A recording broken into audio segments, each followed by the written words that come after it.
नमो नमः मित्रों, आपका फिर से स्वागत है हमारे YouTube चैनल संस्कृत स्टडी में। तो आज की वीडियो में हम कादम्बरी कथामुखम के बारे में अध्ययन करेंगे। लगभग सभी प्रतियोगी परीक्षाओं में इससे कुछ न कुछ प्रश्न ज़रूर बनता है। तो चलिए बिना देरी किए हम वीडियो स्टार्ट करते हैं। कादम्बरी कथामुखम। तो कादम्बरी हमारी जो रचना है कादम्बरी, उसका एक पार्ट है कथामुखम। तो कादम्बरी रचना किसकी है? ये बाण भट्ट जी की रचना है। इसके लेखक कौन है? बाण भट्ट। और बाण का समय है 7वीं शताब्दी पूर्वार्ध इनका समय माना जाता है। बाण की रीति कैसी है? इनकी रीति पांचाली है और कादम्बरी में इन्होंने 3 जन्मों की कथा का वर्णन किया है। साथ ही इसमें श्रृंगार रस का जो है भरपूर प्रयोग हुआ है। उपजीव्य यानी उपजीव्य कहते हैं कहाँ से इसको लिया गया है, गृहीत किया गया है या इसको बनाने का आधार क्या है। तो ये गुणाढ्य की बृहत कथा से इसको उद्धृत किया गया है और यह 2 खंडों में विभक्त है, पूर्वार्ध और उत्तरार्ध। तो कादम्बरी के उत्तरार्ध की रचना भूषण भट्ट और पुलिन भट्ट ने की। कहा जाता है कि कादम्बरी का जो पूर्वार्ध है, पूर्व भाग की तो बाण भट्ट जी ने की। उसके बाद जब उनका देहांत हो गया तो उनके जो पुत्र है पुलिन भट्ट, उन्होंने इस ग्रंथ के उत्तरार्ध की रचना उनके पुलिन भट्ट जो उनके पुत्र हैं, उनको पुलिन भट्ट या फिर भूषण भट्ट दोनों उन्हीं के नाम है, तो उन्होंने इसकी रचना की। आगे इसमें प्रमुख पात्र कौन कौन से हैं? तो इसके प्रमुख पात्र हैं हमारे चंद्रापीड़, इसके प्रमुख नायक हैं। कादम्बरी नायिका है पुंडरीक महाश्वेता, जिसको पार्श्व नायिका भी बोलते हैं, यानी जो निकटतम, इसको दूसरी मुख्य नायिका भी हम कह सकते हैं, पार्श्व नायिका। तारापीड़, बिलासवती, इंद्रयुध, पत्रलेखा, जाबाली, हारीत, शबर, शुकनास, मनोरमा आदि। प्रमुख वर्णन यानी इसमें किन किन चीज़ों का प्रमुख वर्णन किया गया? शालमली वृक्ष वर्णन है इसमें, उज्जैनी वर्णन, विंध्याटवी वर्णन, जाबाल्याश्रम का वर्णन है, अच्छोद सरोवर का वर्णन है और शबर सैन्य, इन चीज़ों का इसमें वर्णन किया गया है। अब बाण की कौन कौन सी रचना है उनके बारे में अध्ययन करते हैं। बाण जी की ये प्रमुख रचनाएं हैं कि गद्य काव्य में के अंतर्गत ये 2 आते हैं, हर्षचरितम और कादम्बरी। फिर आता है हमारा गीति काव्य। गीति काव्य में हमारा आता है चंडी शतकम। फिर आता है हमारा दृश्य काव्य। दृश्य काव्य में आता है हमारा पार्वती परिणय और मुकुट ताड़िकम। दृश्य काव्य हम यानी नाटक को बोलते हैं। अब बाण का वंश वृक्ष, बाण जी के वंश के बारे में हम थोड़ा अध्ययन करेंगे। वंश इनका क्या था? तो सर्वप्रथम ये जो वत्स वंश, वत्स इनके पूर्वज हुए थे, वत्स वंश में ही उत्पन्न हुए थे। तो वत्स के पुत्र कौन थे? कुबेर थे। कुबेर जी से पाशुपत हुए, पाशुपत से अर्थपति, अर्थपति से चित्रभानु, चित्रभानु से बाण भट्ट और बाण भट्ट से भूषण भट्ट। ये इनका वंश क्रम है। ये जो कुबेर जी थे इनके 4 पुत्र थे, अच्युत, ईशान, हर और पाशुपत।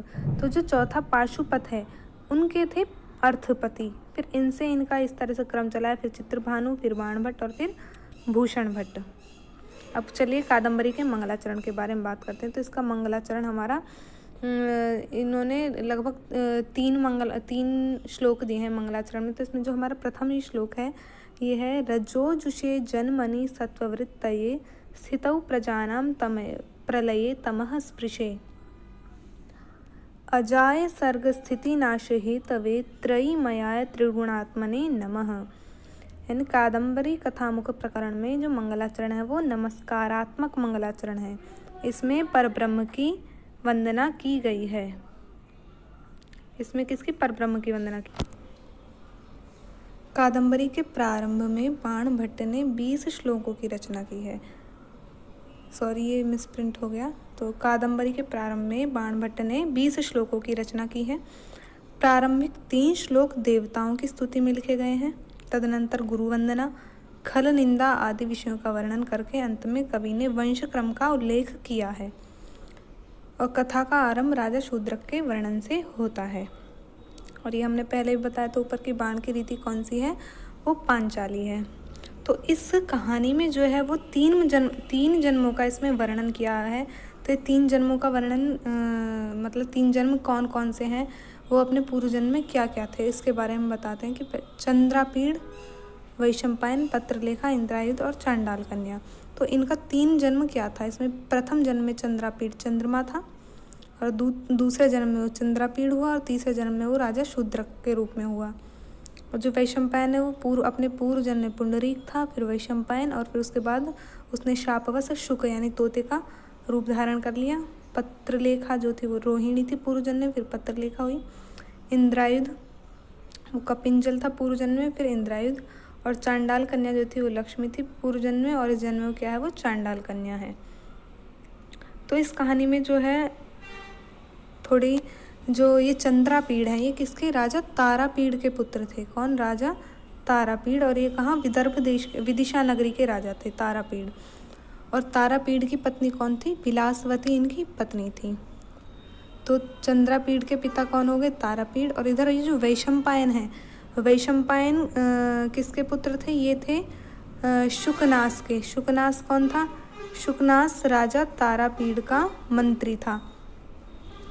शुकनास राजा तारापीड़ का मंत्री था। तो तारापीड़ को जो है एक भी पुत्र नहीं हुआ था, कोई पुत्र प्राप्ति नहीं हुई थी। तो उन्होंने स्वप्न में क्या देखा कि उनकी पत्नी को जो है, पत्नी के गर्भ में चंद्रमा ने जो है प्रवेश किया है, जिससे उनकी पत्नी गर्भवती हो गई है। तो यह स्वप्न उनका जो है सत्य निकला, और उसी समय उनकी पत्नी वास्तव में ही गर्भवती हो गई।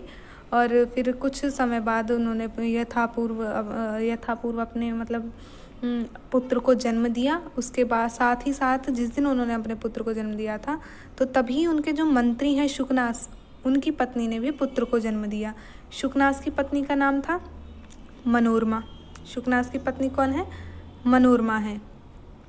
तो उन्होंने भी एक पुत्र को जन्म दिया। तो शुकनास के पुत्र का नाम था वैशंपायन। शुकनास के पुत्र का नाम क्या था, वैशंपायन था। और राजा तारापीड़ के पुत्र का नाम क्या था, चंद्रापीड़ था। तो इन दोनों का जो लालन पालन साथ हुआ, इनको साथ ही गुरुकुल भेजा गया, वहीं इन्होंने शिक्षा दीक्षा ग्रहण की। तो ये जो चंद्रापीड़ हैं, ये इनका पूर्व जन्म में क्या नाम था, चंद्रमा था, और यही राजा शूद्रक बने थे बाद में। अब ये जो वैशंपायन हैं, वैशंपायन शुकनास के पुत्र हैं। तो वैशंपायन का जो पूर्व जन्म है, पूर्व जन्म में ये ही पुंडरीक थे, और इनको शापवश क्या बन गए, ये शुक बन गए। इनको महाश्वेता ने शाप दे दिया था, जिससे ये शुक बन गए।